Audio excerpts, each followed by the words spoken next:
Hi everyone, welcome to RKM study centre. तो देखिए, teaching aptitude के क्लास को कंटिन्यू रखते हुए आज का हमारा टॉपिक है शिक्षण के अंतर्गत इसकी अवस्थाएं एंड स्तर। यानी कि आज हम लोग जानेंगे टीचिंग के अंतर्गत इसके फेजेस के बारे में एंड लेवल्स के बारे में। हमेशा की तरह बहुत ही बेहतरीन एंड सिंपल भाषा में आपको यहाँ पे नोट्स देखने को मिलेगा एंड साथ ही हम लोग जो है इम्पॉर्टेंट प्रश्नों के जरिए इसका प्रैक्टिस करते हुए चलेंगे। ठीक है, तो चलिए क्लास को स्टार्ट करते हैं। तो सबसे पहले हम जानते हैं यहाँ पे शिक्षण की अवस्थाएं के बारे में। तो यहाँ पे अगर बात किया जाए जैक्सन के अनुसार, जैक्सन यहाँ पे एक मनोवैज्ञानिक का नाम है। इन्होंने जो है शिक्षण प्रक्रिया को वैज्ञानिक ढंग से 3 भागों में बांटा है। ठीक है, पूछा जा सकता है कि शिक्षण की अवस्थाएं का वर्गीकरण किन्होंने किया, तो जैक्सन के द्वारा। कितने भागों में किया गया है? 3 भागों में। एंड ये 3 भागों का नाम आपको याद होना चाहिए, क्योंकि यहाँ से भी प्रश्न देखने को मिल सकता है। ऑप्शन में तीनों दे देगा एंड एक ऑप्शन अलग दे देगा, जिसमें आपको छांटना होगा कि कौन सा नहीं है या फिर कौन सा है। तो इसीलिए तीनों का नाम आपको सबसे पहले याद रखना है।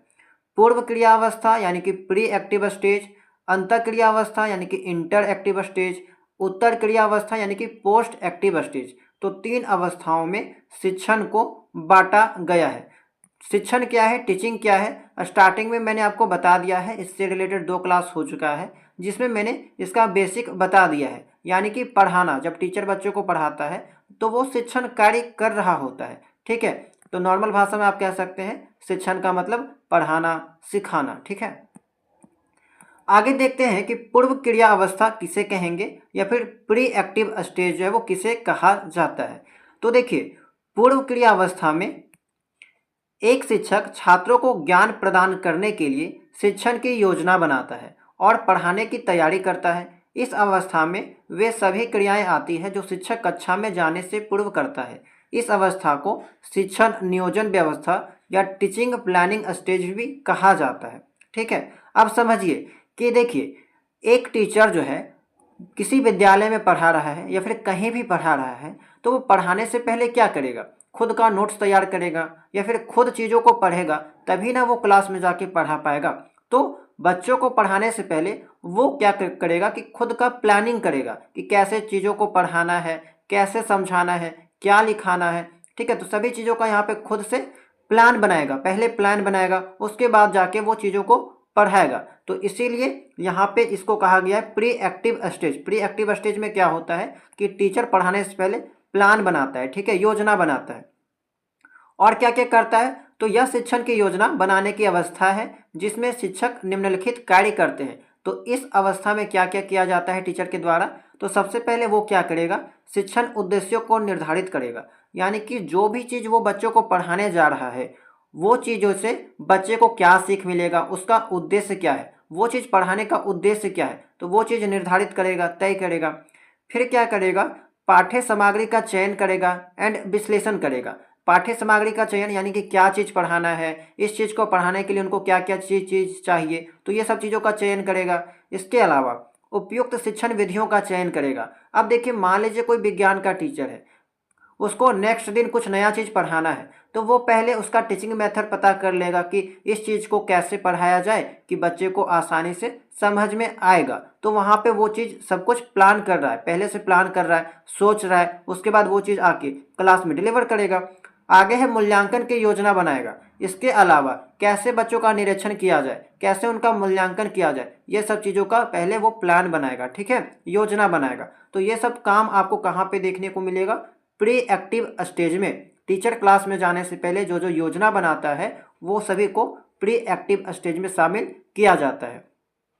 अब देखिए, इसी स्टेज का दूसरा नाम है पूर्व शिक्षण अवस्था, यानी कि शिक्षण से पहले की अवस्था, यानी कि पूर्व शिक्षण अवस्था। नाम से ही आप स्पष्ट कर सकते हैं कि शिक्षण की पहले की अवस्था आपका पूर्व शिक्षण अवस्था कहलाता है। आपके लिए ज़्यादा बेहतर होगा कि आप इसका इंग्लिश वाला नाम याद रखिएगा, क्योंकि हिंदी में आपको अलग अलग नाम देखने को मिल सकता है। ठीक है, तो प्री एक्टिव स्टेज वैसी अवस्था होती है जहाँ पे टीचर पढ़ाने से पहले प्लान बनाता है। ठीक है, कि कैसे उनको क्लास में चीज़ों को रिप्रेजेंट करना है, कैसे पढ़ाना है। चलिए नेक्स्ट अवस्था देखते हैं। दूसरा है आपका इंटरएक्टिव स्टेज यानी कि अंतःक्रिया अवस्था। अब देखिए पहली अवस्था में तो वो प्लान बना लिया, चीज़ों को सब कुछ यहाँ पे कर लिया है। अब वो क्लास में आएगा एंड बच्चों को पढ़ाएगा, बच्चों के साथ इंटरेक्ट करेगा, अंतःक्रिया करेगा, ठीक है। तो यह वास्तविक शिक्षण की अवस्था होती है जिसमें शिक्षक और विद्यार्थी के बीच अंतःक्रिया होती है। इसमें निम्नलिखित गतिविधियां शामिल होती है। तो क्या क्या चीज़ शामिल होगा, इनको याद रखिएगा, ध्यान में रखिएगा। तो सबसे पहले वो क्या करेगा, जो भी चीज़ पढ़ाना है उसका प्रेजेंट करेगा, उसको प्रेजेंट करेगा, उसका प्रेजेंटेशन देगा, ठीक है, बच्चों के सामने उस चीज़ को प्रेजेंट करेगा। तो पाठ्य सामग्री का प्रस्तुतिकरण करेगा। आगे है विद्यार्थियों से प्रश्न पूछेगा एंड उत्तर प्राप्त करेगा। शिक्षण विधियों का प्रयोग करेगा। पहला वाला में क्या था कि शिक्षण कौन सा शिक्षण विधि का उपयोग करना है उसका प्लान बनाया था, लेकिन यहाँ पे अब उस चीज़ को इम्प्लीमेंट कर रहा है, उस चीज़ का प्रयोग कर रहा है। आगे है विद्यार्थियों की भागीदारी को सुनिश्चित करेगा एंड इसमें शिक्षण अभ्यास अवस्था के नाम से भी जाना जाता है, यानी कि अंतःक्रिया अवस्था को हम लोग शिक्षण अभ्यास अवस्था के नाम से भी जानते हैं, ठीक है। तो इंग्लिश में नाम याद रखिएगा इंटरएक्टिव स्टेज एंड हिंदी में इसको शिक्षण अभ्यास अवस्था भी कहा जाता है, अंतःक्रिया अवस्था भी कहा जाता है। तो आई होप कि आपको ये दोनों स्टेज समझ में आ गया होगा, ठीक है, कि पहला स्टेज में प्लान बनाता है, दूसरा स्टेज में ये जो है वो उसका इम्प्लीमेंट करेगा, क्लास में आएगा उस चीज़ को इम्प्लीमेंट करेगा, जो चीज़ पढ़ाना है उसको प्रेजेंट करेगा, बच्चों से प्रश्न पूछेगा, उत्तर प्राप्त करेगा, शिक्षण विधियों का प्रयोग करेगा, ठीक है। स्टूडेंट कैसे वहाँ पे एक्टिव हैं, कैसे पार्टिसिपेट कर रहे हैं चीज़ों को सीखने में, तो वो चीज़ करेगा एंड इस अवस्था को शिक्षण अभ्यास अवस्था के नाम से भी जाना जाता है। तो आई होप कि आपको इतना चीज़ क्लियर हो गया होगा, ठीक है। चलिए तीसरा अवस्था जानते हैं। तीसरा है आपका पोस्ट एक्टिव स्टेज यानी कि उत्तर क्रिया अवस्था एंड इसको क्या कहेंगे, इसका दूसरा नाम हो जाता है पश्च शिक्षण अवस्था यानी कि शिक्षण के बाद की अवस्था। पहला वाला क्या था, पूर्व शिक्षण अवस्था एंड तीसरा वाला क्या है, शिक्षण के बाद की अवस्था। अब देखिए मान लीजिए कि टीचर आपको कुछ पढ़ा दिया तो बाद में क्या करेगा, जाहिर सी बात है वो आपका मूल्यांकन करेगा कि आपने कितना चीज़ को सीखा, ठीक है। तो यह शिक्षण के बाद की अवस्था होती है जिसमें शिक्षक या मूल्यांकन करते हैं कि शिक्षण कितना प्रभावी रहा, यानी कि वो जितना चीज़ भी सिखाएं वो बच्चे कितना सीख पाएं। इसमें निम्नलिखित कार्य किए जाते हैं। विद्यार्थियों के उत्तरों और प्रतिक्रियाओं का विश्लेषण होता है, यानी कि यहाँ पे जितना भी उत्तर मिला है उस चीज़ को यहाँ पे विश्लेषण किया जाएगा, टीचर बताएगा कि हाँ सही है या गलत है, कुछ चीज़ को ऐड करके बताएगा। इसके अलावा मूल्यांकन किया जाएगा बच्चों का, आवश्यकता अनुसार पुनः शिक्षण रेमेडियल टीचिंग प्रोवाइड कराई जाएगी, यानी कि बच्चों को जहाँ जहाँ भी दिक्कत हो रहा है, कोई समस्या है, कोई डाउट है, तो उसके लिए फिर से यहाँ पे पुनः शिक्षण कराया जाएगा, रेमेडियल टीचर कराया जाएगा। एंड ये पॉइंट बहुत इंपॉर्टेंट है, इसको ध्यान में रखिएगा। पूछा जा सकता है कि बताइए रेमेडियल टीचिंग जो है किस अवस्था में देखने को मिलता है। इसके अलावा क्या करेगा, निष्कर्ष निकालेगा, फीडबैक लेगा, इसी को पश्च शिक्षण अवस्था भी कहा जाता है। तो जितना भी पॉइंट मैंने आपको बताया बस ये सब पॉइंट को ध्यान में रखिएगा, बहुत बहुत इंपॉर्टेंट है। अगर आप किसी भी बीएड के गाइड बुक में ये टॉपिक को पढ़ेंगे तो यकीन मानिए आपको वहाँ से कुछ भी 1% भी नहीं समझ में आने वाला है, क्योंकि वहाँ पे थ्योरी को इतना कॉम्प्लिकेट करके बताया गया है कि आपको यकीनन कुछ नहीं समझ में आएगा। एंड आप इस चीज़ को स्वयं करके देख सकते हैं। बीएड का गाइड बुक टेलीग्राम चैनल में अपलोड है, आप लोग वहाँ पे जाकर सर्च कीजिएगा एंड इस टॉपिक को पढ़ के देखिएगा। यकीनन हम बता सकते हैं कि आपको ये टॉपिक कुछ भी नहीं समझ में आएगा, ठीक है। तो यहाँ पे बहुत ही आसान भाषा में आपको सभी चीज़ें रिप्रेजेंट की जा रही है, सभी चीज़ें बताई जा रही है कि आपको एक बार में सभी चीज़ें समझ में आ जाए, ठीक है। चलिए आगे बढ़ते हैं। अब ये तो था आपका तीनों अवस्था स्टेज के बारे में मैंने आपको बता दिया, तीनों अवस्था के बारे में। अब सबसे पहले इससे रिलेटेड कुछ इंपॉर्टेंट प्रश्न को देख लेते हैं ताकि आपने क्या क्या सीखा वो भी यहाँ पे आपका मालूम चल जाएगा, ठीक है। एक तरह से आपका मूल्यांकन हो जाएगा एंड आपका रिविजन भी हो जाएगा। फिर हम लोग नेक्स्ट टॉपिक को इसी क्लास में करेंगे। तो देखिए पहला सवाल है आपका कि शिक्षण की कौन सी अवस्था पाठ्य योजना और शिक्षण विधियों का चयन से संबंधित है, यानी कि पाठ्य योजना बनाया जा रहा है, शिक्षण विधियों का चयन किया जा रहा है। तो पहली अवस्था थी आपकी पूर्व शिक्षण अवस्था, बिल्कुल सही बात है, ठीक है। तो यहाँ पे मैंने टिक भी इसलिए कर दिया क्योंकि जब मैं ये पीडीएफ स्टूडेंट को प्रोवाइड कराता हूँ तो यहाँ पे टिक नहीं रहता है तो स्टूडेंट को दिक्कत होता है, ठीक है। तो ये आपका हो गया पूर्व शिक्षण अवस्था। नेक्स्ट है आपका शिक्षण की कौन सी अवस्था में शिक्षण सामग्री को विद्यार्थियों के सामने प्रस्तुत किया जा रहा है, यहाँ पे प्रेजेंट किया जा रहा है। तो मैंने दूसरा अवस्था बताया था इंटरएक्टिव स्टेज, तो शिक्षण अभ्यास अवस्था बिल्कुल सही हो जाएगा। इसी में आपका टीचर आता है, बच्चों के साथ इंटरेक्ट करता है, ठीक है। आगे है आपका मूल्यांकन। मूल्यांकन किस अवस्था में किया जाता है? तो लास्ट वाला स्टेज, पोस्ट एक्टिव स्टेज, बिल्कुल सही हो जाएगा ऑप्शन नंबर सी। नेक्स्ट है आपका शिक्षक विद्यार्थियों को कठिनाइयों को पहचान कर पुनः शिक्षण कब प्रदान करता है? Remedial teaching. मैंने जस्ट आपको बताया था कि रेमेडियल टीचिंग वाला पॉइंट बहुत याद रखिएगा, ध्यान में रखिएगा, आपका पोस्ट एक्टिव स्टेज में ये चीज देखने को मिलता है। आगे है आपका कक्षा में शिक्षण विधियों का प्रयोग मुख्य रूप से किस अवस्था में किया जाता है? देखिए शिक्षण विधि का प्रयोग किया जा रहा है, इसका चयन नहीं, चयन का बात करता तो आपका प्री एक्टिव स्टेज में आ जाता है, यानी कि पूर्व शिक्षण अवस्था में, लेकिन प्रयोग करने की बात कही जा रही है तो ये आपका इंटर एक्टिव स्टेज में आ जाएगा, शिक्षण अभ्यास अवस्था में। आगे है शिक्षण की किस अवस्था में शिक्षक मूल्यांकन तकनीकों की योजना बनाता है? जहां कहीं भी योजना दिखाई दे आपको प्री एक्टिव स्टेज में टिक कर देना है, पूर्व शिक्षण अवस्था। आगे है आपका शिक्षण अभ्यास अवस्था को और किस नाम से जाना जाता है? तो शिक्षण अभ्यास अवस्था को इंटर एक्टिव स्टेज के नाम से जाना जाता है, बिल्कुल सही हो जाएगा। अगला है शिक्षण की कौन सी अवस्था फीडबैक देने और सुधारात्मक कदम उठाने से संबंधित है? तो लास्ट वाला स्टेज जो था आपका पोस्ट एक्टिव स्टेज, फर्स्ट शिक्षण अवस्था, ठीक है। चलिए अगला सवाल देखते हैं। शिक्षक किस अवस्था में पाठ्यक्रम की जटिलता को ध्यान में रखता है? शिक्षक किस अवस्था में पाठ्यक्रम की जटिलता को ध्यान में रखेगा?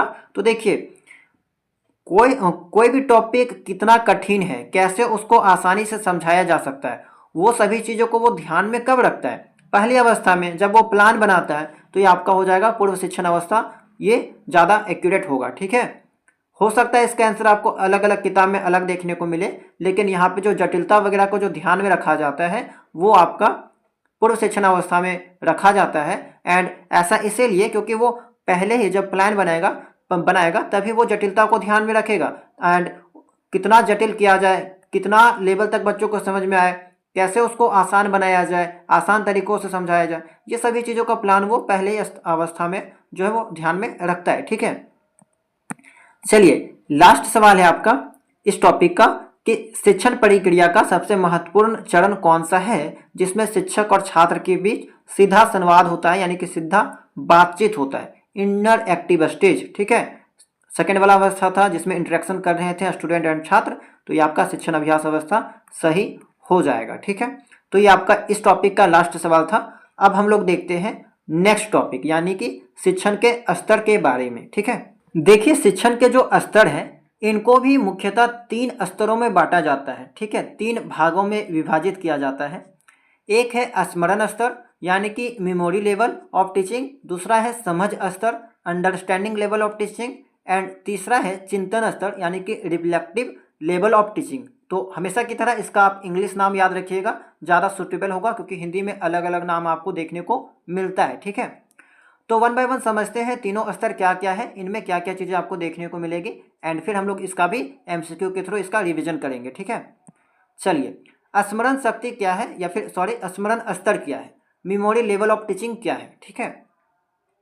तो देखिए इसमें क्या होता है कि यह शिक्षण का सबसे प्रारंभिक और मौलिक स्तर है, ठीक है, फंडामेंटल लेवल है। इसमें छात्रों को तथ्यों, संकल्पनाओं, यानी कि जो प्रिंसिपल है, जो थ्योरी है, सिद्धांत है, उसको याद करने पर जोर दिया जाता है।